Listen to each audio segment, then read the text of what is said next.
Kakek tua ini datang ke bank hanya ingin membuka rekening. Tapi saat semua orang menertawakannya karena penampilannya yang lusuh, tak ada yang menyangka. Identitas aslinya justru membuat semua orang terdiam. Namaku Seno. Usia? Sudah lebih dari cukup untuk disebut tua. Orang bilang umur itu cuma angka, tapi lututku nggak sepakat. Setiap langkah terasa seperti tawar-menawar antara kaki dan tanah. Tapi hari ini, aku punya tujuan yang jelas. Tujuan sederhana, membuka rekening bank. Dengan sandal jepit yang sudah usang dan celana panjang yang digulung di ujung karena kepanjangan, aku berjalan menyusuri trotoar kota yang makin asing buatku. Jaket lusuh dan topi kain robek di pinggirannya adalah teman setiaku. Bukan karena aku nggak punya pakaian bagus, tapi karena aku lebih nyaman seperti ini. Entah kenapa, orang lebih jujur saat menilai dirimu saat kamu tampak tidak punya apa-apa. Gedung, bank itu menjulang seperti istana kaca. Dindingnya bening, berkilau tertimpa matahari. Pegawai-pegawainya berjalan cepat, wangi, dan rapi. Bahkan pintunya saja bisa terbuka otomatis. Hebat ya, pintu pun tahu siapa yang punya uang. Aku melangkah masuk. Saat pintu kaca menyambutku dengan bunyi lembut shriek, seisi ruangan sempat terdiam sepersekian detik. Mungkin hanya perasaanku, tapi aku bisa merasakannya. Ada beberapa pegawai yang menatapku sejenak, lalu buru-buru membuang muka, seperti baru mencium bau yang tak sedap. "Selamat siang, Pak." Sapaan itu terdengar dari seorang petugas keamanan. Senyumnya ragu-ragu, seperti sedang menilai apakah aku beneran nasabah atau hanya tersesat. Aku balas dengan senyum lebar. "Selamat siang, Nak. Saya mau buka rekening baru." Petugas itu sempat tertegun, lalu mengangguk. "Silakan ambil nomor." "Antrian dulu, Pak." Tanganku meraih tiket kecil dari mesin antrian. Nomornya A128. Aku melirik layar di atas meja layanan. Sedang dilayani A114. Baiklah, ini akan memakan waktu. Aku berjalan ke deretan kursi tunggu dan duduk. Kursi plastik itu dingin dan keras. Di sebelahku, duduk seorang wanita muda dengan tas bermerek yang ukurannya lebih besar dari tubuhku. Ia menggeser duduknya pelan, menjauh sedikit. Mungkin takut bau bajuku menular ke tas mahalnya. Tak apa. Aku sudah biasa. Di hadapanku ada 2 customer service yang sibuk mengetik dan melayani dengan senyum penuh profesionalitas. Aku memperhatikan mereka, bukan menilai, hanya mengamati. Rambut rapi, seragam rapi, dan raut muka yang sudah lelah menyapa dengan senyum palsu. "Pak, boleh saya bantu?" Suara seorang perempuan muda tiba-tiba menghampiriku. Namanya tertera di pin dada. Lala. Aku mengangguk dan berdiri perlahan. "Saya mau buka rekening baru," jawabku sambil mengeluarkan map dari tas selempang kain yang sudah butut. Di dalamnya ada KTP, NPWP, dan beberapa dokumen lainnya.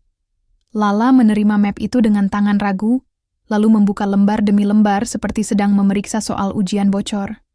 Alisnya terangkat sedikit saat melihat KTP-ku. "Kakek tinggal di sini?" Tanyanya sambil menunjukkan alamat yang tertera. Aku mengangguk. "Sudah sejak 5 tahun lalu. Rumah peninggalan istri saya." Ia diam sejenak, lalu tersenyum, senyum yang dipaksakan. "Tapi, Pak, ada beberapa persyaratan yang harus dipenuhi. Kalau tidak ada slip gaji atau surat kerja, biasanya kami arahkan ke rekening tabungan jenis lain." Aku tersenyum pelan. "Saya tidak bekerja lagi, Nak. Sudah pensiun sejak 20 tahun lalu." "Oh, baik. Tapi, untuk membuka rekening jenis standar biasanya, kami perlu dokumen yang membuktikan penghasilan tetap," katanya dengan suara menurun. Aku tahu arah pembicaraan ini. Ia mengira aku hanya seorang kakek tua yang numpang ngadem. Bisa jadi ia pikir aku pemulung yang nyasar, atau orang tua bingung yang salah masuk gedung. Tidak apa, kalau memang begitu. Kalau memang, mungkin saya bisa menunggu dan bicara dengan manajer banknya langsung, tanyaku sopan. Ia sempat tersentak. Manajer kami sedang sibuk, Pak. Tapi nanti saya coba tanyakan ya. Bapak duduk dulu saja." Aku kembali duduk. Nomor antrian belum juga berganti. Jam di dinding terus berdetak. Namun waktu terasa beku. Di sebelahku, nasabah lain terus datang dan pergi. Beberapa dari mereka bahkan tak perlu mengantri. Mereka langsung disambut oleh pegawai bank, diajak masuk ke ruang, khusus yang pintunya selalu tertutup. Aku menarik napas dalam-dalam. Bau AC, parfum mahal, dan aroma kopi dari ruang pantry bercampur di udara. Aku jadi ingat istriku. Dulu kami sering ke bank bersama-sama. Aku selalu yang mengantri, dan dia yang duduk sambil membaca brosur investasi. Dia suka membaca semua hal, termasuk hal yang tak akan pernah kami beli. Aku jadi rindu dia. Sudah 3 tahun sejak ia pergi. Rasanya baru kemarin kami duduk di teras sambil menghitung koin di celengan ayam. A128, suara panggilan dari mesin antrian akhirnya terdengar. Aku berdiri, menenteng map lusuhku, dan berjalan ke meja pelayanan. Customer service-nya kali ini pria muda, kacamata besar, dan wajah datar. Ia tidak melihat mataku, hanya dokumen di tanganku. Saya mau buka rekening, ulangku lagi. Dengan dokumen ini, sebenarnya bisa, Pak. Tapi nanti perlu proses verifikasi lebih lama, katanya cepat. Aku mengangguk. Tidak apa. Ia mengetik beberapa saat. Aku melihat layar di depannya. Nama lengkapku muncul di sistem. Ia sempat terdiam sebentar, lalu melirikku. Pak Seno Wiranegara? Tanyanya pelan. Aku tersenyum. Ya, itu nama saya. Ia terlihat ragu. Matanya kembali ke layar, lalu ke dokumen, lalu ke wajahku. Seolah dia baru sadar bahwa nama itu familiar. Tapi ia tak mengatakan apa-apa. Silakan tunggu sebentar, Pak. Saya akan panggil supervisor, ujarnya. Aku mengangguk lagi. Sementara itu, di kejauhan, aku melihat Lala berdiri di sudut ruangan. Ia menatapku dari jauh. Tatapannya berbeda sekarang. Tidak lagi penuh penghakiman, tapi bingung. Dan aku duduk lagi. Menunggu. Sama seperti hidup ini. Kadang kau perlu sabar menunggu. Bahkan ketika orang lain menilaimu dari sandal jepitmu, bukan dari langkah panjang yang telah kau lalui. Pernah nggak kamu merasa, senyuman seseorang justru terasa lebih dingin dari AC ruangan? Itulah yang aku rasakan sore itu, saat Lala, gadis muda berseragam rapi dengan sepatu hak tinggi mengkilap, datang menghampiriku lagi. Dia menenteng secangkir kopi dalam gelas kertas. Mungkin merasa bersalah karena sudah menyambutku dengan wajah ketus di awal, atau mungkin ada hal lain yang dia khawatirkan sekarang. Ini, Pak. Silakan minum dulu kopinya, sambil menunggu proses dari supervisor, katanya. Aku menerimanya dengan tangan gemetar. Kopi hitam. Pahit. Aku suka. Terima kasih, Nak, ucapku sambil tersenyum. Dia duduk di kursi di sebelahku, agak ragu. Aku bisa merasakan aura kikuknya dari cara dia mengelus rambut dan menekuk jari-jarinya. Ia tidak tahu harus bicara apa. Aku pun memilih diam. Kadang diam lebih jujur dari pertanyaan basa-basi. Beberapa menit berlalu. Kopi tinggal setengah. Akhirnya dia bicara juga. Pak Seno, maaf tadi saya agak, gimana ya, kurang sopan, saya pikir. Bapak bukan nasabah. Aku mengangguk pelan. Bukan salahmu, Nak. Banyak orang menilai dari apa yang kelihatan dulu. Ia menunduk. Cuma, memang, pekerjaan saya juga menuntut harus profesional. Harus cepat, harus tanggap, harus selektif. Kadang jadi kayak robot, ya. Tambahnya sambil tertawa kaku. Aku ikut tersenyum. Robot tidak punya hati, Nak. Tapi kamu masih manusia. Masih ada waktu untuk memperbaiki. Ia terdiam. Sepertinya sedang mencerna kata-kataku. Kalau boleh tahu, lanjutku, sudah berapa lama kamu kerja di sini? 2 tahun, Pak. Dulu, sempat kerja di bank lain, tapi kontraknya cuma setahun. Pindah-pindah terus. Akhirnya dapat yang tetap di sini. Aku mengangguk. Mengalir saja ya. Aku menoleh ke arahnya. Iya.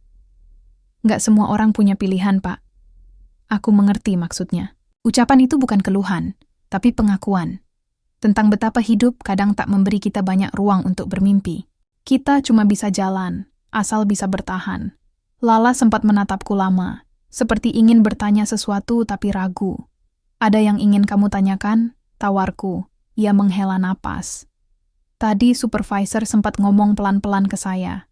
Katanya nama, Bapak tercatat pernah jadi nasabah prioritas di bank lain. Dulu, katanya perusahaan besar. Itu, benar Pak, aku mengangguk. Benar, dulu saya punya beberapa usaha. Properti percetakan sampai toko elektronik. Matanya membelalak sedikit. Sekarang, semua saya tutup. Saya tinggal sendiri. Hidup cukup dari sisa tabungan dan hasil sewa rumah. Ia terdiam. Aku melanjutkan. Tapi jangan bayangkan saya punya tumpukan uang. Saya tidak mencari kenyamanan lagi. Saya hanya ingin tenang. Terus, kenapa Bapak ke sini? Maksud saya, bank ini bukan tempat yang biasa dikunjungi untuk buka rekening kecil, kan? Pertanyaan bagus. Aku menatap langit-langit sebentar, lalu menoleh ke Lala. Kamu pernah merasa ingin meninggalkan sesuatu yang berarti sebelum pergi? Lala terlihat bingung. Meninggalkan? Maksudnya? Aku tersenyum. Saya tidak akan hidup lama, Nak. Saya sudah merasa. Tapi saya punya satu keinginan. Saya ingin menyiapkan tempat untuk menitipkan sesuatu yang berharga. Sebuah rekening, untuk seseorang yang akan saya pilih. Lala makin heran. Seseorang? Ya, seseorang yang belum saya beritahu. Tapi saya tahu, dia akan datang ke bank ini suatu hari. Dia terlihat tak percaya. Bapak bikin rekening. Bukan buat diri sendiri? Aku mengangguk pelan. Buat orang lain. Tapi dengan nama saya dulu. Nanti, kalau saatnya tiba, saya akan serahkan semuanya padanya. Ia menatapku dalam-dalam. Aku bisa lihat matanya berubah, tidak lagi meremehkan. Mungkin sedikit kagum. Atau bingung. Tapi, kenapa harus dengan cara seperti ini, Pak? Kenapa nggak langsung kasih aja ke orangnya? Aku tersenyum samar. Karena saya ingin tahu, siapa yang bisa melihat nilai dari seseorang tanpa melihat dompetnya. Kami sama-sama diam. Lala menunduk. Entah apa yang ada di pikirannya. Mungkin ia sedang mengingat cara ia menatapku tadi siang, saat pertama kali aku masuk. Waktu ia mengernyitkan hidung dan melirik bajuku yang dekil. Tak lama kemudian, seorang pria berkemeja putih dan dasi merah menghampiri kami. Wajahnya tegas, sikapnya formal. Aku bisa menebak, ini pasti supervisor atau bahkan manajer cabang.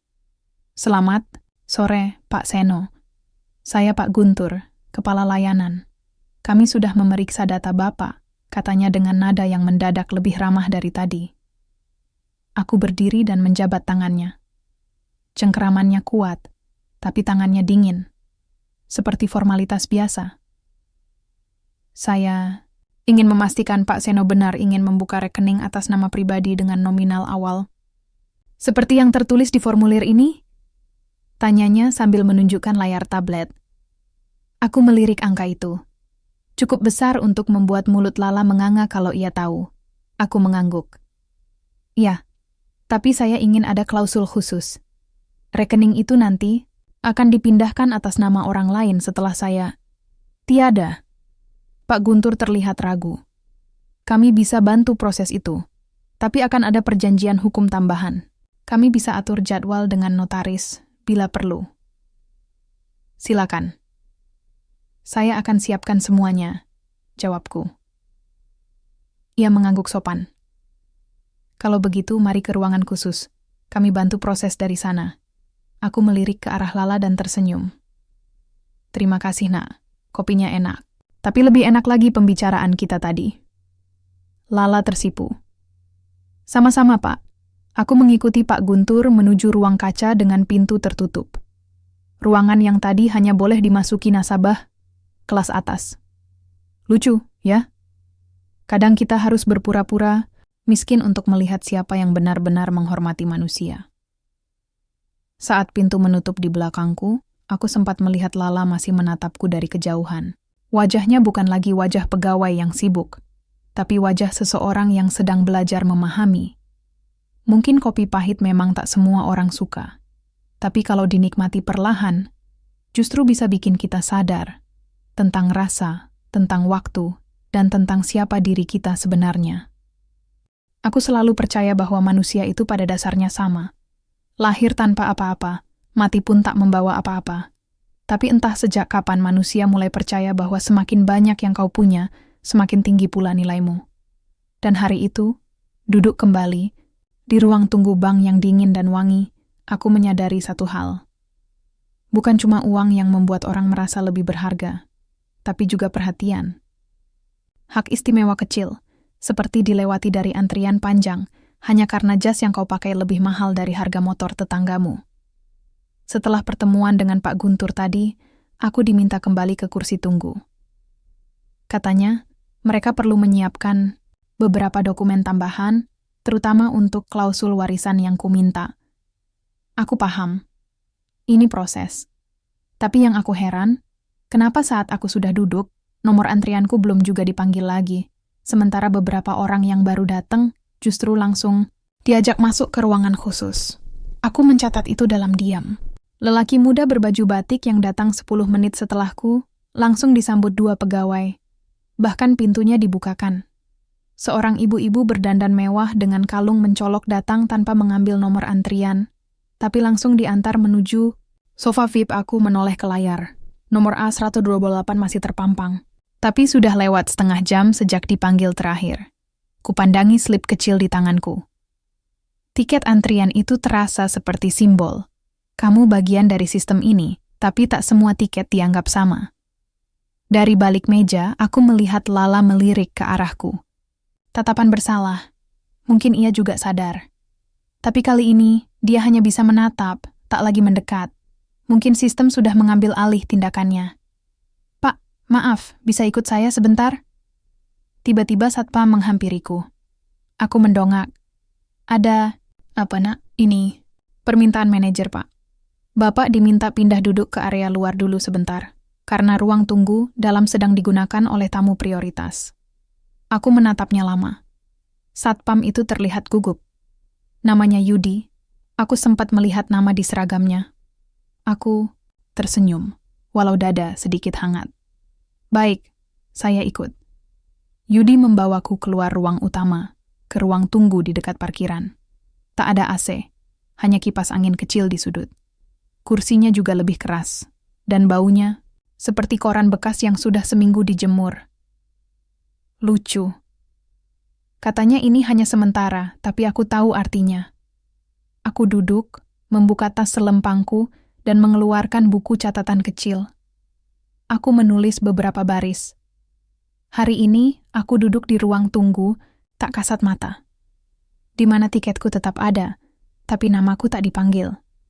Mungkin karena jaketku tak cukup bermerek, atau karena sandal jepitku tidak punya merek sama sekali. Aku tidak marah, hanya getir. Seorang petugas cleaning service lewat. Anak muda, tubuhnya kurus, wajahnya masih polos. Ia sempat berhenti sejenak melihatku, lalu tersenyum sopan. Pak, mau saya bantu ambil air minum? Di pantry masih ada. Aku menatapnya, senyumku mengembang tulus. Wah, boleh banget, nak. Terima kasih ya. Namanya Reza. Ia kembali 5 menit kemudian membawa gelas plastik berisi air putih dan tisu kecil. Ini, Pak. Maaf ya, kalau gelasnya agak penyok. Tadi nyari yang masih bersih. Terima kasih banyak, Reza. Kamu kerja di sini sudah lama? Baru 4 bulan, Pak. Ngontrak di ujung gang dekat belakang kantor. Tiap pagi jalan kaki. Lumayan lah, yang penting halal. Aku mengangguk. Kamu tahu nggak, Reza? Kadang, pelayanan terbaik itu justru datang dari yang tak dilatih menyambut tamu. Dia tertawa kecil, bingung tapi senang. Kami mengobrol sebentar. Dia cerita sedikit tentang ibunya yang masih di kampung, tentang adiknya yang masih sekolah, dan tentang impiannya ingin punya usaha sendiri, warung kopi kecil. Aku mendengarkannya dengan hati yang hangat. Anak muda ini tulus. Tak ada basa-basi, tak ada topeng. Setelah Reza pamit kembali bekerja, aku membuka dompet kain kecilku. Di dalamnya ada foto istriku. Ibu yang telah menemaniku jatuh bangun, mulai dari jualan mie ayam keliling sampai punya 5 ruko di pusat kota. Kalau kamu masih hidup, Mah, gumamku, pasti kamu juga bakal suka sama Reza. Tak lama kemudian, Lala muncul lagi. Kali ini tanpa kopi, tanpa senyum basa-basi. Ia duduk di sampingku, bukan di kursi kantor, tapi di bangku keras itu, bersamaku. Pak, saya minta maaf, katanya pelan. Aku hanya menatapnya. Seharusnya, kami tidak meminta Bapak pindah duduk. Tapi, saya nggak bisa melawan atasan. Mereka bilang, ini protokol. Tapi saya tahu, ini soal penampilan. Aku mengangguk pelan. Kamu tahu, Nak, dulu saya pernah diperlakukan seperti ini juga. Tapi bedanya, waktu itu saya benar-benar tidak punya apa-apa. Bukan seperti sekarang, menyamar. Lala terkejut. Menyamar? Aku tertawa kecil. Iya. Saya ingin tahu, berapa banyak orang yang masih bisa menghargai manusia tanpa menilai dari kemeja atau saldo rekening? Ia terdiam, lalu berkata lirih, "Saya malu, Pak." "Tidak usah malu. Malu hanya berguna kalau membuatmu berubah," jawabku. Lalu aku menatapnya serius. "Kamu masih muda. Dunia kerja memang keras. Tapi jangan sampai kamu kehilangan empati demi target dan gaji." Dia mengangguk, kali ini tanpa kata. Kami duduk dalam diam beberapa menit, sampai akhirnya, suara speaker terdengar dari dalam. "Nomor Asba di 8, silakan ke loket 3. Aku berdiri perlahan. Lala ikut berdiri. Sebelum aku masuk kembali ke ruangan, aku menoleh padanya.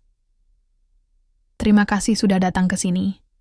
Tidak semua orang berani duduk bersama orang tua bau seperti saya."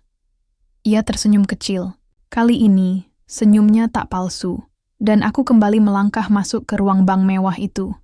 Tapi kali ini, aku tahu, antrian yang sesungguhnya bukanlah soal siapa lebih dulu, tapi siapa yang lebih peduli. Sore itu, matahari mulai miring ke barat. Cahayanya menembus kaca gedung bank, menyentuh lantai marmer yang dingin. Di luar, lalu lintas mulai ramai. Suara klakson bersahut-sahutan, seperti dunia sedang buru-buru. Tapi di dalam kepala dan hati saya, semuanya justru terasa melambat. Aku duduk sendirian di bangku luar setelah proses pembukaan rekening akhirnya selesai. Sudah. Tuntas. Buku tabungan baru sudah di tangan, lengkap dengan perjanjian khusus yang akan berlaku jika aku sudah tak ada. Aku tak suka bicara soal mati, tapi aku sudah terlalu akrab dengan kenyataan itu. Lala sempat menawarkan agar aku menunggu di dalam sampai kendaraan jemputan datang, tapi aku menolak. Aku tidak dijemput siapa-siapa, kataku pelan. Dan itu bukan sesuatu yang menyedihkan. Itu hanya fakta. Aku menghela napas panjang dan menatap langit yang mulai jingga.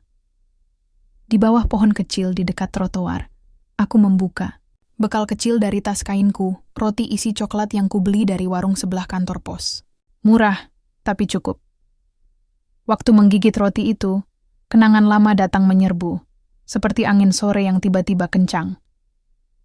Dulu aku dan istriku Marni sering makan roti seperti ini sambil duduk di emperan toko. Waktu itu usaha kami masih kecil. Percetakan digital di pinggiran kota. Punya 2 mesin cetak dan 1 komputer tua yang sering ngadat. Marni yang handle pelanggan, aku bagian desain dan teknis. Kami biasa pulang larut malam, naik motor bebek tua. Sampai rumah, makan seadanya, lalu duduk di lantai sambil ngobrol soal omset, pelanggan cerewet, dan impian punya mesin cetak besar. Kami nggak kaya waktu itu, tapi kami utuh. Suatu hari, ada pelanggan marah besar karena cetakan undangan pernikahannya salah warna. Padahal itu kesalahan dia sendiri, ngirim file desain yang belum final. Tapi karena kami nggak mau ribut, kami ganti rugi. Cetak ulang dari nol. Marni yang menyarankan. Katanya, "Kita nggak rugi kok, Mas. Rezeki kita bukan dari cetakan ini aja, tapi dari kepercayaan." Aku ingat kalimat itu. Dan mungkin itulah yang membuat kami pelan-pelan naik. Pelanggan percaya, lalu merekomendasikan ke teman-teman mereka. Dari 2 mesin, jadi 4. Dari toko kecil, jadi punya ruko. Sampai akhirnya kami bisa buka cabang. Semuanya tumbuh perlahan, bersama kesabaran dan keyakinan. Tapi setelah dia pergi, diambil kanker paru-paru yang datang terlalu cepat dan terlalu diam-diam, aku merasa semua itu kehilangan rasa. Uang masih ada, ruko masih berdiri, tapi rumah terasa hampa. Itu sebabnya aku jual sebagian besar aset. Aku berhenti mengejar angka. Aku hidup cukup, dan sisa tabungan itu aku simpan. Bukan untuk diriku sendiri, tapi untuk seseorang yang pantas. Seseorang yang tahu nilai kesederhanaan dan hormat, seperti yang dulu kami percaya. "Pak, boleh saya duduk di sini?" Suara itu membuyarkan lamunanku. Reza, si cleaning service muda yang sempat membawakan air minum tadi, berdiri sambil memegang sapu dan alat pel kecil. "Tentu saja, Nak. Duduklah. Capek, ya?" Tanyaku sambil menepuk sisi bangku. Ia duduk dengan hati-hati, seperti takut keringatnya mengganggu. "Baru selesai ngepel lantai atas, Pak." "Lumayan. Tadi sempat keringetan habis. Dorong mesin fotokopi." "Berat banget." Aku tertawa kecil. Dulu saya juga sering angkat mesin, bahkan lebih berat dari itu. Tapi waktu muda semuanya terasa ringan. Reza tertawa juga. "Iya, Pak. Kalau masih muda, tenaga banyak. Tapi uang nggak ada. Kalau udah tua, uang ada. Tapi tenaga tinggal sisa." Lanjutku sambil tersenyum. Kami tertawa bersama. Reza menatapku sebentar, lalu berkata, "Pak Seno, boleh saya tanya sesuatu? Tapi kalau Bapak keberatan, nggak apa-apa." Aku mengangguk. "Silakan." "Tadi saya dengar dari orang dalam, katanya Bapak ini dulunya punya perusahaan gede, yang percetakan itu." Aku mengangkat alis. "Wah, kabar di sini cepat juga ya." Reza cengengesan. "Iya, Pak. Pegawai pantry cerita katanya manajer sempat nyebut nama Bapak ke salah satu rekanan bank. Katanya dulu klien prioritas. Terus pas dicocokin sama data lama, ya ketahuan deh." Aku tersenyum. "Iya, benar. Tapi semua itu sudah lama berlalu, Nak. Sekarang saya cuma ingin hidup tenang. Dan mencari orang yang bisa saya percaya untuk melanjutkan nilai-nilai yang dulu saya pegang." Reza mengangguk pelan. Ia menatapku lama, lalu berkata lirih, "Saya senang bisa ketemu Bapak. Jarang ada orang tua maksud saya, yang ngomong kayak Bapak. Bijak, tapi nggak menggurui." Aku tertawa pelan. "Saya cuma orang tua yang kesepian, Nak. Dan kamu, orang muda yang masih punya banyak jalan di depan. Tapi kamu sopan, pekerja keras, dan tulus. Itu nggak bisa dibeli." Ia terdiam, lalu menghela napas. "Kadang saya capek juga, Pak. Lihat nasabah sombong, pegawai yang suka usir saya karena dianggap mengganggu pemandangan. Tapi saya tahanin. Karena saya pengen berubah nasib." Aku menatap matanya. "Jujur. Jelas. Mau saya kasih satu nasihat?" Reza mengangguk cepat. "Dalam hidup ini, kamu akan terus dianggap kecil. Tapi kalau kamu terus menjaga hati, terus menghargai orang, kamu akan besar dengan cara yang nggak bisa diperkecil oleh siapapun." Reza mengangguk. Kali ini matanya berkaca-kaca. "Terima kasih, Pak." Aku menepuk pundaknya. "Terus semangat ya, Nak. Siapa tahu, masa depanmu dimulai dari tempat kamu paling enggak disangka." Ketika Reza kembali bekerja, aku duduk sebentar, menatap langit yang kini mulai gelap. Lampu jalan menyala satu per satu. Di genggamanku, buku tabungan baru itu terasa berat, bukan karena isinya, tapi karena maknanya. Aku menuliskan satu catatan baru di buku kecilku. Aku sudah mulai melihatnya, sosok itu. Bukan dari jasnya, tapi dari cara dia memegang sapu dan bicara dengan hormat. Aku tersenyum sendiri. Pecahan masa lalu yang aku simpan satu persatu perlahan mulai membentuk gambaran masa depan. Dan mungkin waktu sudah mendekat, waktunya untuk memilih. Satu hal yang selalu kupegang teguh sejak muda. Uang bukan segalanya, tapi cara kita memperlakukannya bisa menunjukkan siapa kita sebenarnya. Pagi itu, Aku kembali duduk di meja kayu kecil di teras rumah. Rumah peninggalan Marni, yang kini hanya dihuni satu jiwa dan banyak kenangan. Di sekelilingku, pot-pot bunga yang dulu rajin ia siram kini dijaga oleh waktu. Bukan tangan. Sebagian layu, sebagian tumbuh seenaknya. Tapi aku biarkan begitu. Hidup pun seperti itu. Kadang tumbuh liar, kadang layu tanpa permisi. Di pangkuanku, map berisi dokumen dari bank kemarin. Buku tabungan baru, formulir pembukaan rekening, salinan perjanjian pengalihan hak, dan secarik surat kecil yang belum kuisi. Kolom penerima selanjutnya. Aku menatap kosong ke kolom itu. Belum kutulis nama siapapun. Bukan karena aku bingung, tapi karena aku ingin yakin. Selama hidup, aku pernah dikelilingi banyak orang, teman bisnis, mitra kerja, bahkan kerabat. Jauh yang mendadak jadi dekat saat uang datang. Tapi begitu semuanya ku lepas, suara mereka ikut menghilang. Hanya sedikit yang tetap tinggal. Dan dari sedikit itu, hampir semuanya sudah pergi, termasuk istriku. Kini, di usiaku yang senja, aku ingin memilih dengan tenang. Tak ingin salah letak. Rekening ini akan jadi semacam warisan. Bukan soal uangnya, tapi soal pesan di baliknya. Maka hari itu, aku memutuskan sesuatu. Aku akan kembali ke bank. Tapi bukan untuk menyerahkan nama penerima. Belum. Aku akan mencari tahu lebih dalam tentang anak muda itu, Reza. Bukan sekadar karena dia sopan, atau karena dia membawakanku air kemarin. Tapi karena caranya memandang orang tidak berubah. Bahkan, setelah ia tahu siapa aku.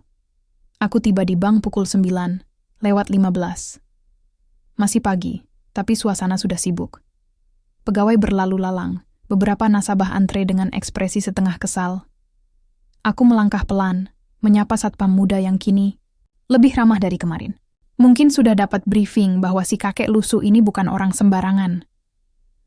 Selamat pagi, Pak Seno.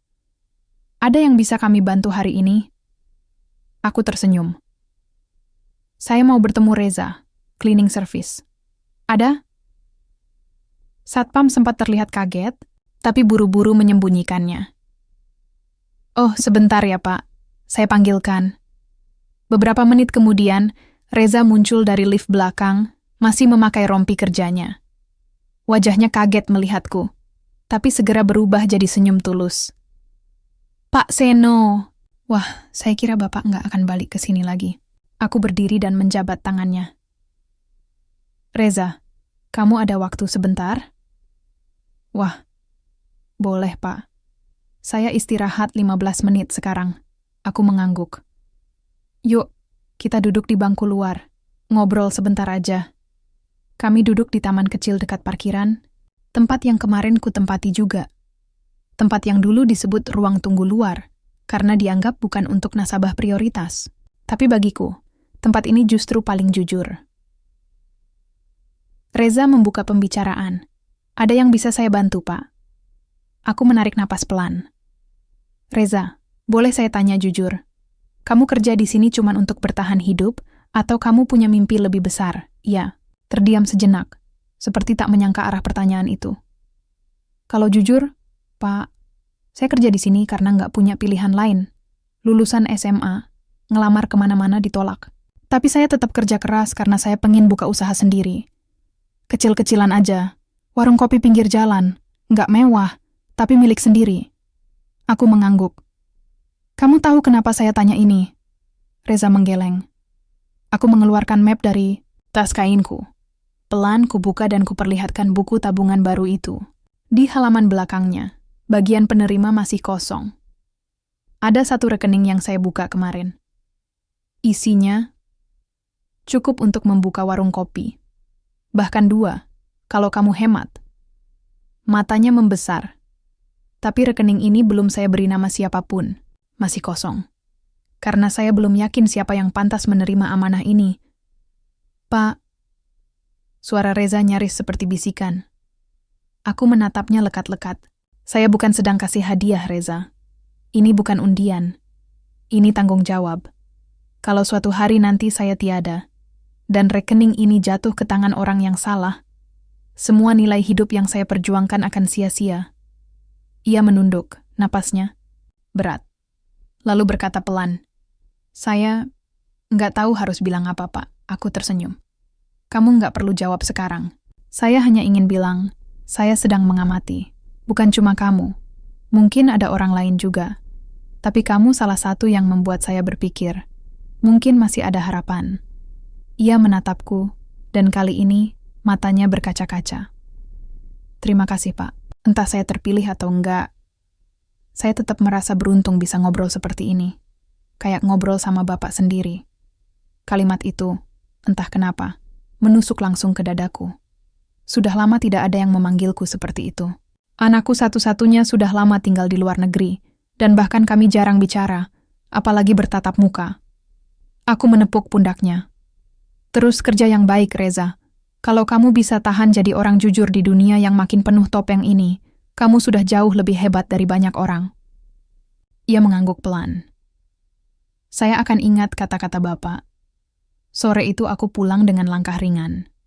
Bukan karena masalah selesai, tapi karena hatiku merasa lega. Aku tak lagi merasa sendiri dalam dunia yang semakin menilai orang dari saldo dan sepatu. Aku duduk di meja kayu kecil di rumah, membuka kembali map tabungan itu. Kali ini, pena sudah kugenggam. Tapi belum kutulis apapun. Belum. Aku ingin melihat satu hal lagi. Satu ujian kecil.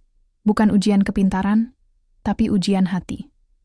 Jika dia bisa melewati itu, mungkin nama di rekening ini akan segera terisi.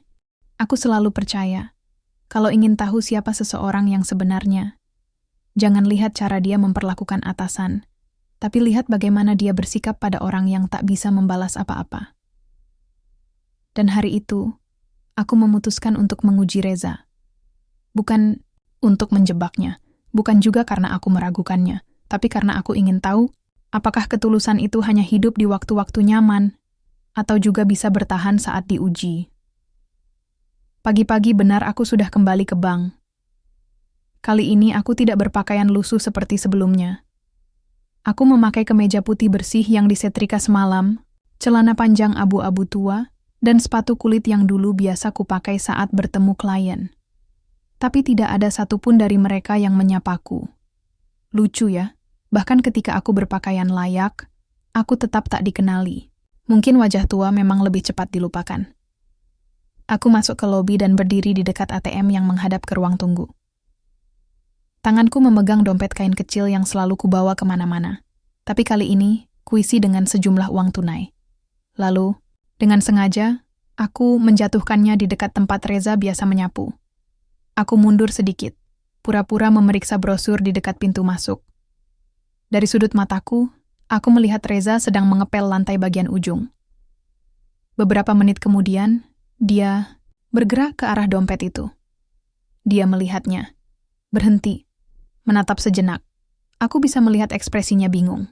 Tangannya memungut dompet itu, membuka sedikit, lalu langsung menutupnya kembali. Ia berdiri diam di tempat, menoleh ke kanan-kiri.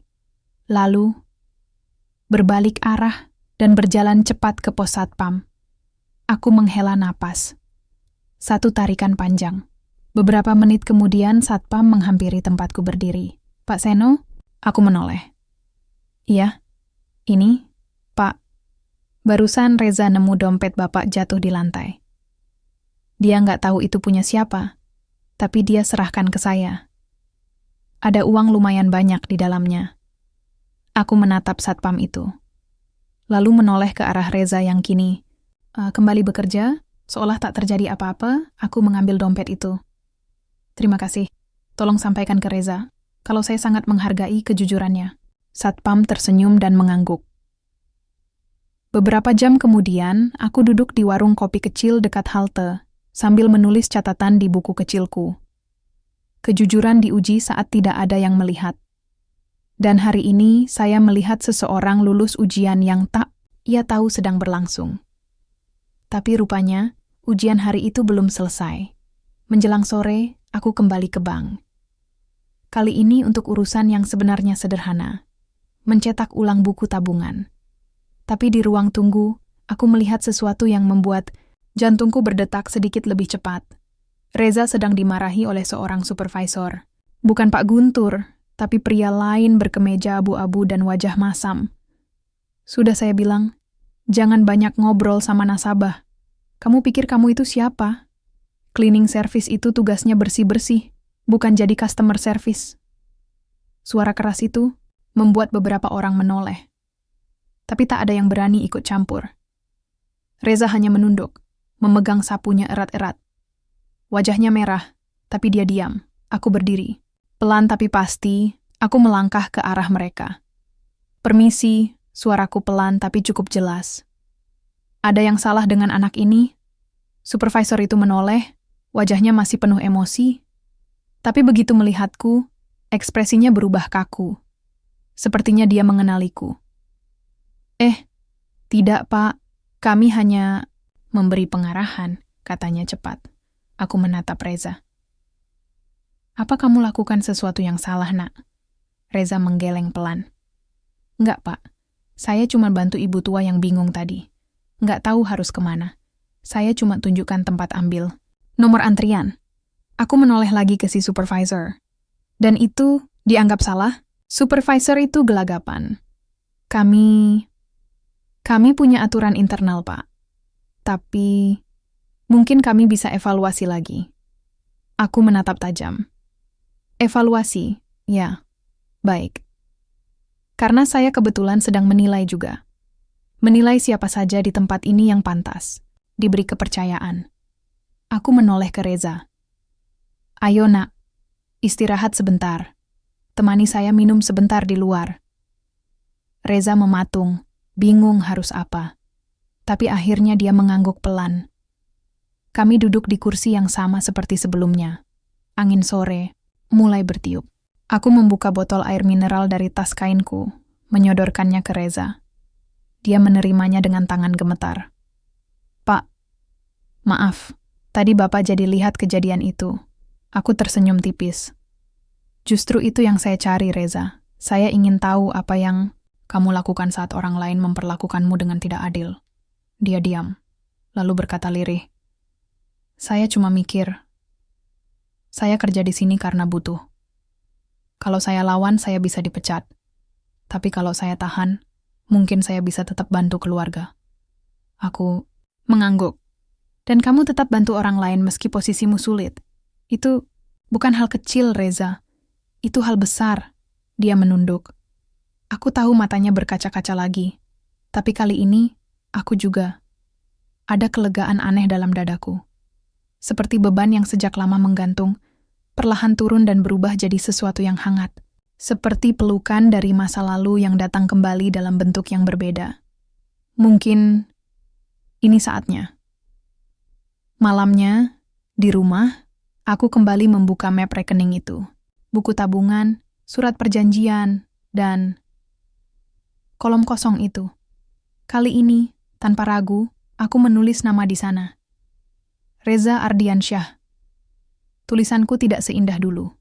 Tangan ini mulai renta, tapi setiap huruf ku tulis dengan mantap.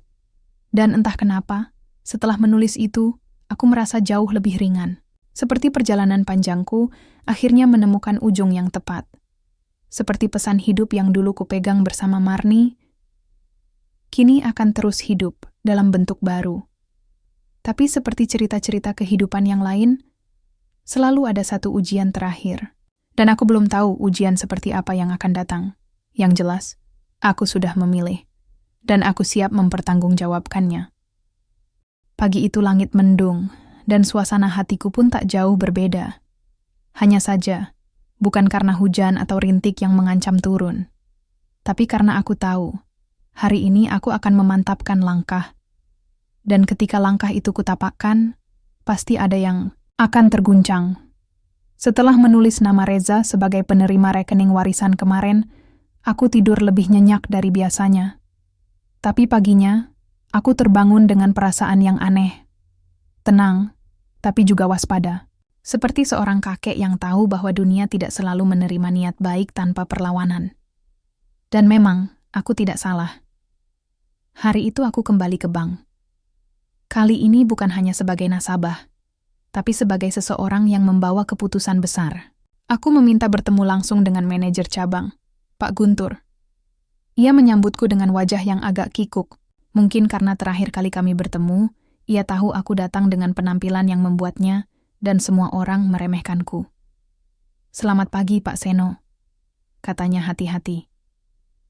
"Ada yang bisa kami bantu hari ini?" Aku duduk perlahan, meletakkan map di atas mejanya. "Pagi, Pak Guntur. Saya datang bukan untuk minta bantuan, tapi untuk memberi kejelasan." Ia menatapku bingung. "Ini," kataku sambil membuka map, "rekening yang saya buat kemarin. Saldo awalnya 200 juta rupiah. Saya minta difinalkan perjanjian pengalihan hak rekeningnya. Nama penerima sudah saya isi." Pak Guntur mulai terlihat gugup. "Baik, Pak. Tentu saja. Tapi, kalau saya boleh tahu siapa yang Bapak tunjuk sebagai penerima?" Aku tersenyum tipis. "Reza." "Reza?" Ia mengerutkan kening. "Maaf, Reza siapa, Pak?" "Reza Ardiansyah. Cleaning service di bank ini." Wajah Pak Guntur langsung berubah. Dia jelas terkejut. Tangannya refleks menutup map, lalu membuka kembali, seolah ingin memastikan ia tak salah baca. "Pak, saya tidak bermaksud apa-apa, tapi apakah Bapak yakin?" "Maksud saya, ini langkah besar." Aku menatapnya tajam. "Pak Guntur, dulu saya pernah duduk di posisi Anda. Mengelola perusahaan, mengurus orang, memimpin rapat besar. Dan saya tahu, dalam dunia bisnis, ada banyak orang yang tampaknya pintar, berpenampilan rapi, tapi tak bisa dipercaya. Sementara ada orang seperti Reza, tulus, jujur, dan tetap sopan meski diinjak harga dirinya." Ia terdiam, mencoba mengatur ekspresi.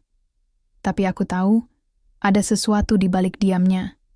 Sebuah keraguan, atau mungkin sebuah rasa tidak terima. "Begini, Pak Seno," katanya akhirnya. "Perlu saya sampaikan, secara prosedur bank tidak bisa melarang nasabah menentukan siapa yang ditunjuk. Tapi, kami punya kewajiban untuk melindungi aset Bapak juga.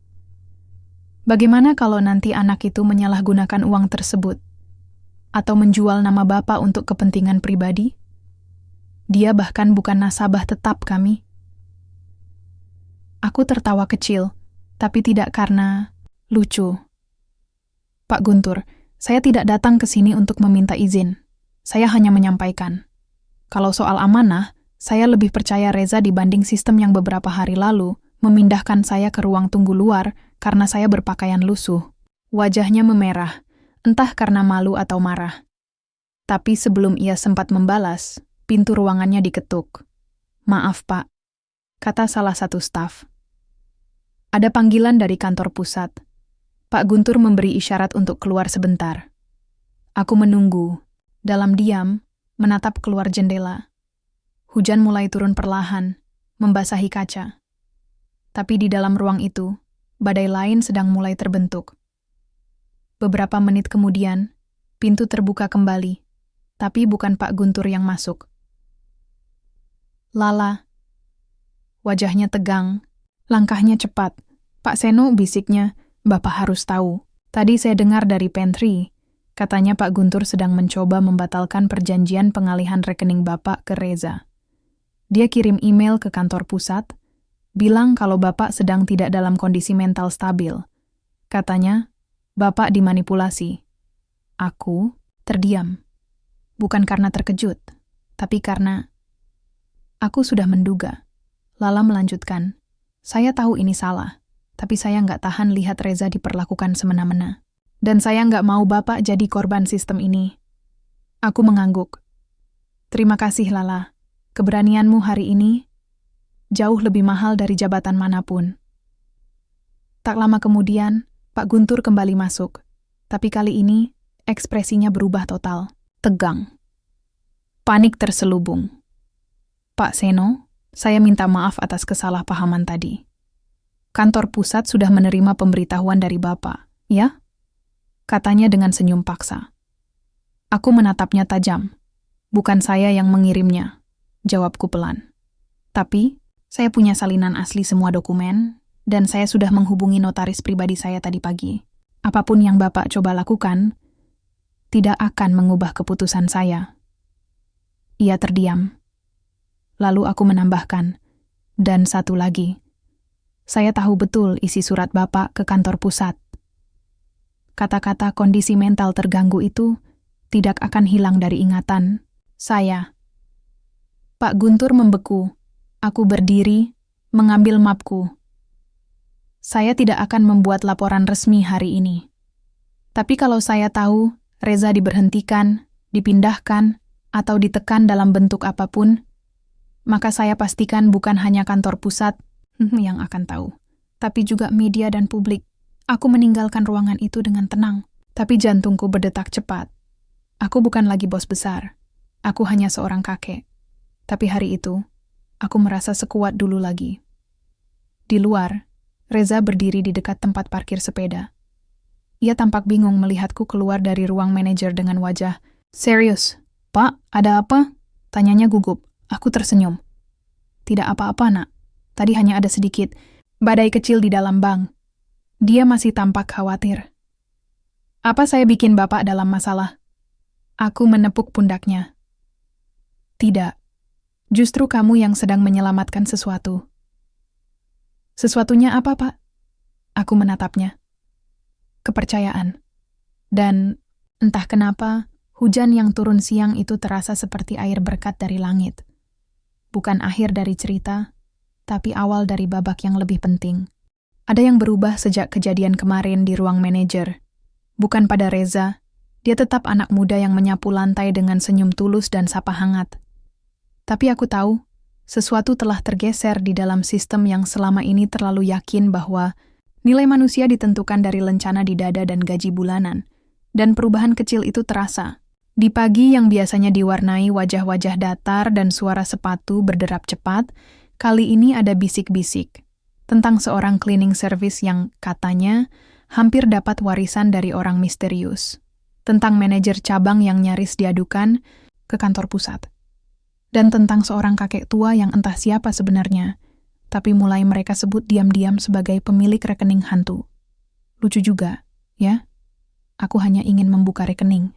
Tapi sistem yang dibangun dari angka-angka ini tampaknya lebih terguncang oleh niat baik daripada audit bulanan. Hari itu, aku kembali ke bank, tapi tidak untuk urusan perbankan. Aku datang untuk menepati janji, menemui Reza secara langsung, bukan sebagai penguji diam-diam, tapi sebagai seseorang yang ingin menutup perjalanan panjang dengan sesuatu yang berarti. Aku datang lebih pagi dari biasanya. Bahkan cleaning service lain belum mulai bekerja. Tapi Reza sudah ada di sana, seperti biasa, menyeka kaca pintu masuk dengan kain basah. Dia menoleh saat mendengar langkahku. Matanya berbinar, tapi juga canggung. "Pak Seno, pagi-pagi banget."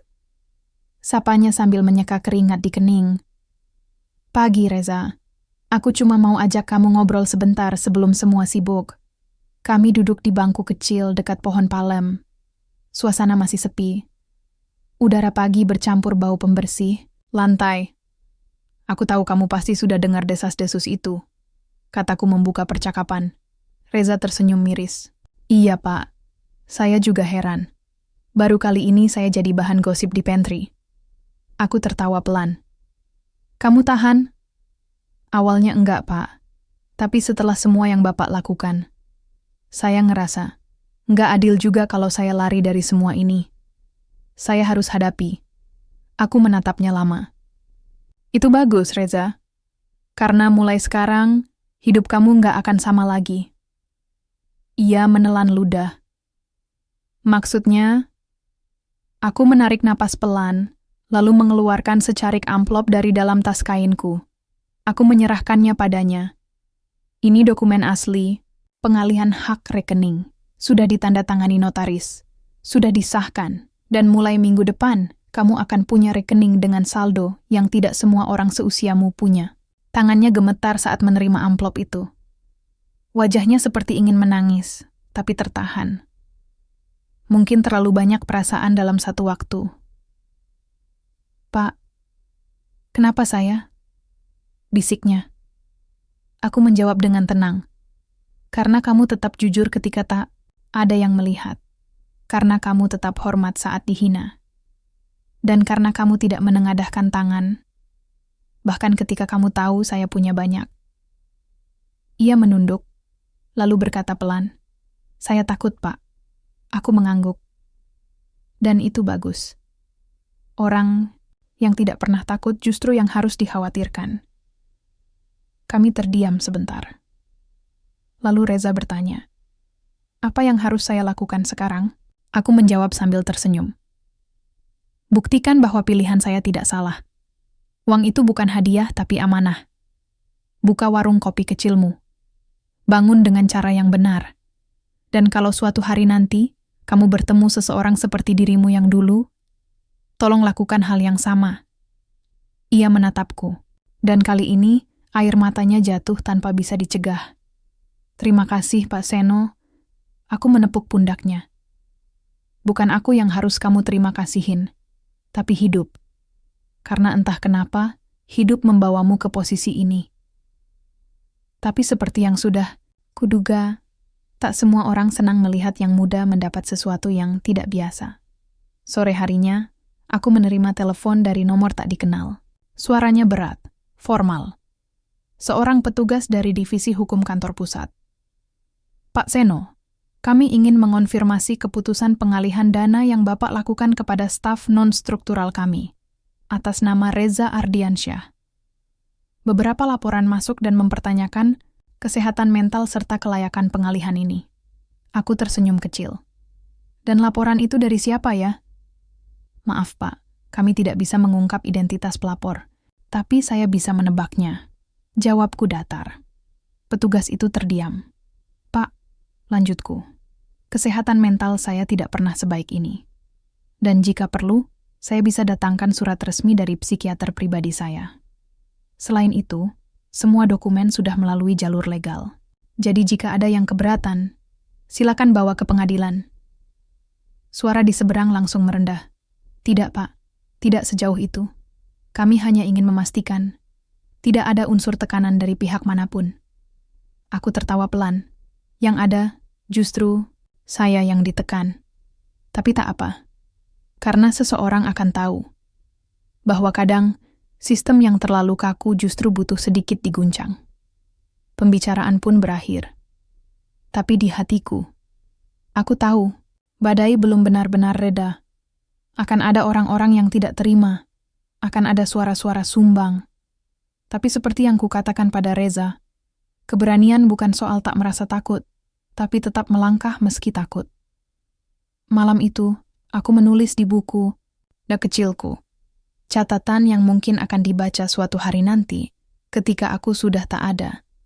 Aku tidak memberi warisan ini untuk menebus apapun, tapi untuk menyampaikan sesuatu, bahwa harapan masih ada, jika kita cukup berani untuk melihat ke dalam, bukan hanya keluar.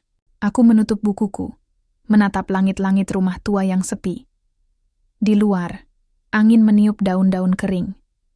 Tapi di dalam hatiku, tidak ada yang rapuh. Tidak lagi.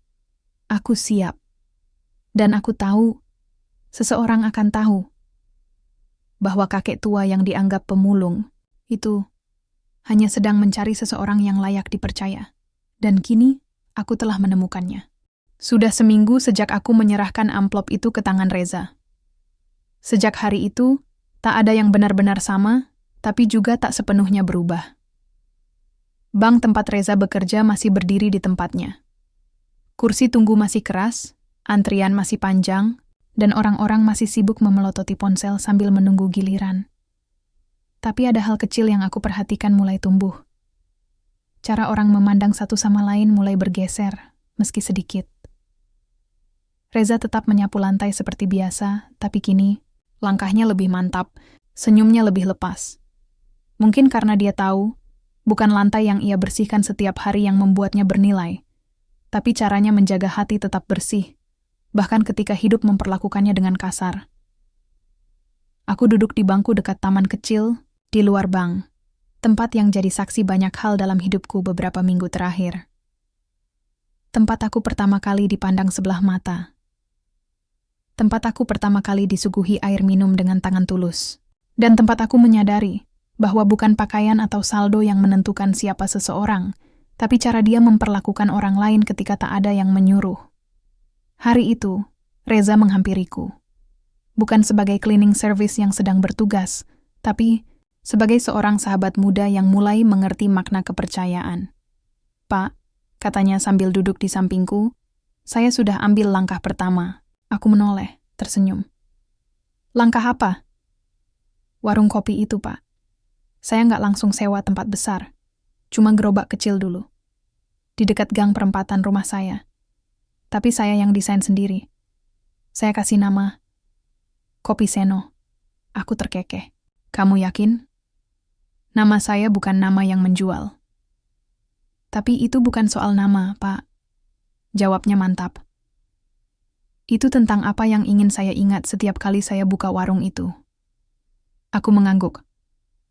"Kamu tahu, Reza, dari semua bisnis yang pernah saya jalani, justru warung kopi yang paling saya kagumi, karena di sanalah orang bicara tanpa topeng.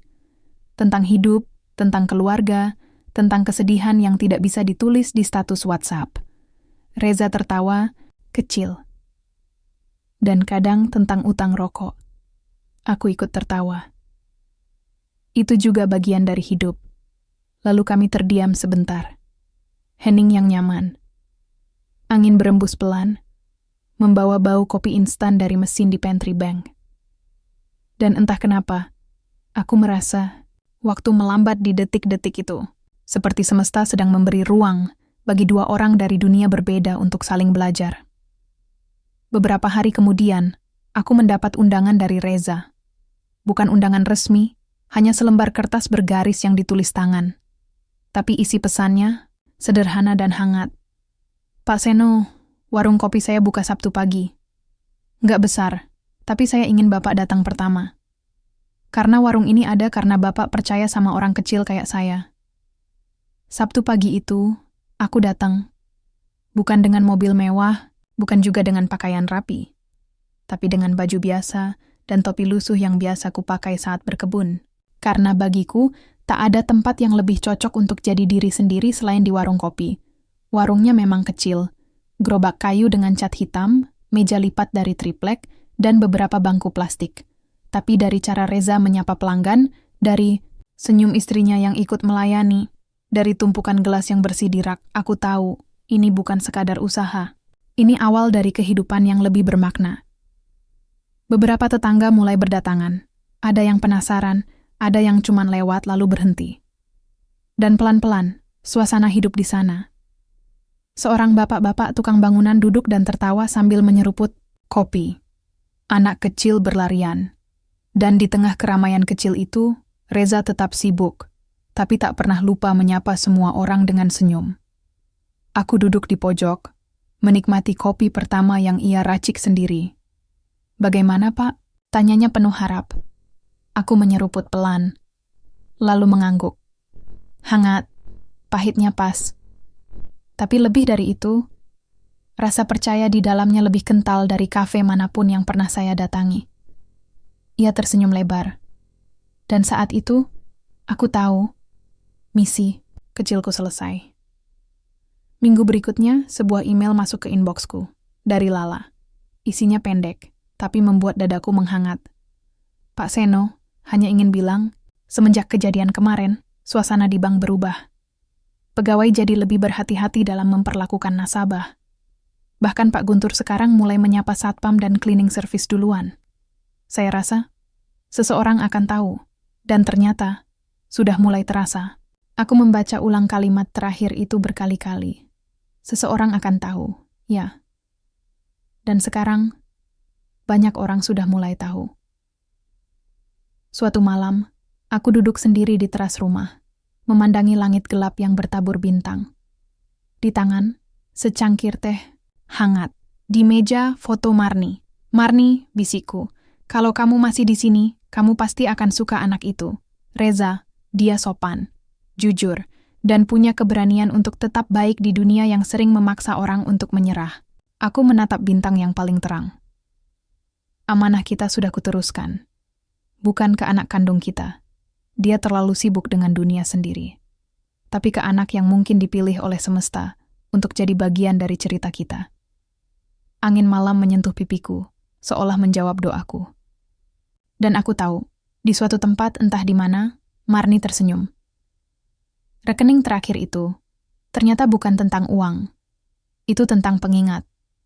Bahwa dalam hidup ini, kita tidak selalu bisa membawa harta. Tapi kita bisa meninggalkan nilai. Dan nilai, itulah yang akan terus tumbuh. Dalam kopi hangat, dalam senyum anak muda, dan dalam cerita yang disampaikan dari mulut ke mulut, lebih kuat dari saldo di tabungan manapun. Hari itu langit cerah. Tidak terlalu panas, tidak pula mendung. Jenis hari yang jarang, di mana waktu seperti berjalan lambat, dan tak ada yang buru-buru. Aku duduk di bawah payung besar, yang menaungi meja kecil di pinggir jalan. Di depanku, ada secangkir kopi hitam, dan di hadapanku, Reza, si pemuda yang dulu menyeka kaca dengan tangan gemetar, kini menyambut pelanggannya dengan mata yang berbinar. Warung kopi Seno sudah berjalan 2 bulan. Gerobak itu sekarang bukan lagi gerobak. Reza menyewa kios kecil di pojok jalan, dibantu oleh istrinya, dengan sepupu yang ikut bantu-bantu. Sudah ada menu, ada daftar harga, bahkan ada stiker QRIS untuk bayar pakai e-wallet. Kata siapa anak cleaning, servis nggak bisa melek teknologi. Reza duduk sebentar, mengusap keringat dari pelipisnya. Pak Seno, katanya sambil tertawa kecil. Saya masih belum percaya ini semua nyata, aku tersenyum. Saya juga, tapi kadang hal-hal terbaik dalam hidup memang datang dari yang tidak kita duga. Dia diam sejenak, lalu menatapku serius. Bapak tahu, setelah warung ini jalan, saya makin sadar, uang itu cuman alat. Tapi kepercayaan, itu bahan bakar. Kalau nggak ada kepercayaan Bapak, saya mungkin masih nyapu lantai sambil nahan diri buat nggak marah tiap dihina. Aku mengangguk pelan. Dan kamu tahu kenapa saya percaya sama kamu? Kenapa, Pak? Karena kamu tetap baik, bahkan saat tidak ada yang melihatmu. Reza menunduk. Mungkin malu. Mungkin karena matanya berkaca-kaca. Sekarang tugas kamu bukan cuma jaga warung. Ini, lanjutku, tapi jaga nilai di baliknya. Kamu tahu, setiap orang yang duduk di bangku warungmu ini datang bawa cerita. Kadang mereka nggak cerita lewat kata, tapi dari cara mereka menatap kopi mereka. Dari cara mereka mengaduk gula perlahan. Kamu perhatikan, itu, kamu akan tahu. Dunia ini lebih luas dari bangku dan meja kecilmu. Dia mengangguk, dan aku tahu, dia mengerti. Beberapa minggu kemudian, aku menerima kabar. Bukan dari Bang, bukan dari Reza, tapi dari Lala. Pak Seno, tulisnya dalam pesan suara yang ia kirim. Kami semua di bank hari ini baru selesai rapat evaluasi internal. Salah satu materi pembuka yang diputar adalah video tentang pelayanan dan nilai kemanusiaan. Dan tahu nggak, Pak? Di dalam video itu, ada cuplikan kecil yang mereka ambil dari kamera CCTV tentang Bapak datang pertama kali ke bank, waktu Bapak diperlakukan dengan tidak layak. Aku terdiam, mendengarkan pesan itu sampai habis. Mereka pakai video itu untuk mengingatkan kami bahwa pelayanan bukan soal jabatan, tapi soal empati. Dan saya pikir, Bapak harus tahu, jejak Bapak dan cerita Bapak dengan Reza sudah jadi pelajaran buat banyak orang. Aku tak langsung membalas, hanya menatap langit senja di luar jendela rumahku yang tua. Ada rasa lega, rasa tenang, dan rasa hangat yang tak bisa dijelaskan. Mungkin seperti rasa saat seseorang akhirnya menyadari. Hidupnya berarti, bukan karena ia punya banyak, tapi karena ia memilih memberi. Beberapa hari kemudian, Reza mengajak aku hadir dalam acara kecil di warungnya. Katanya, cuma syukuran sederhana, Pak, tapi saya pengen Bapak duduk di depan. Malam itu, aku datang. Beberapa warga duduk di bangku plastik. Ada camilan, kopi gratis, dan banner kecil bertuliskan, "Terima kasih telah mempercayai kami, Warung Kopi Seno." Reza berdiri di depan, memegang mikrofon kecil yang disewa dari toko elektronik. Ia bicara dengan suara bergetar tapi mantap. Dulu saya cuma petugas kebersihan, tapi saya bersyukur, karena pekerjaan itu mempertemukan saya dengan seseorang yang memperlakukan saya bukan sebagai petugas, tapi sebagai manusia. lalu ia menatapku.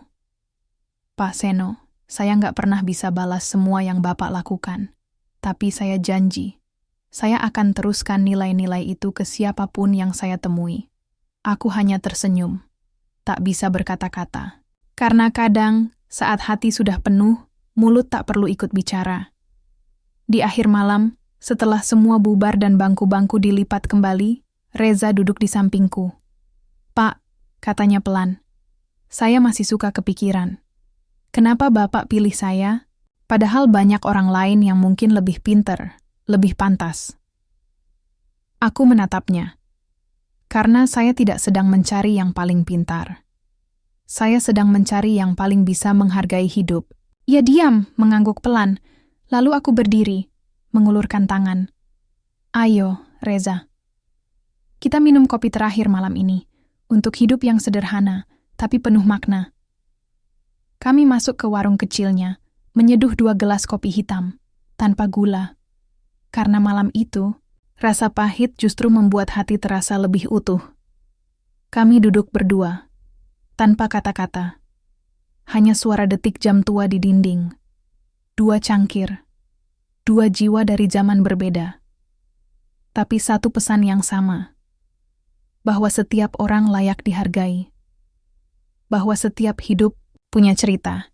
Dan bahwa kadang, 1 gelas kopi cukup untuk menyatukan 2 kisah yang tak pernah direncanakan.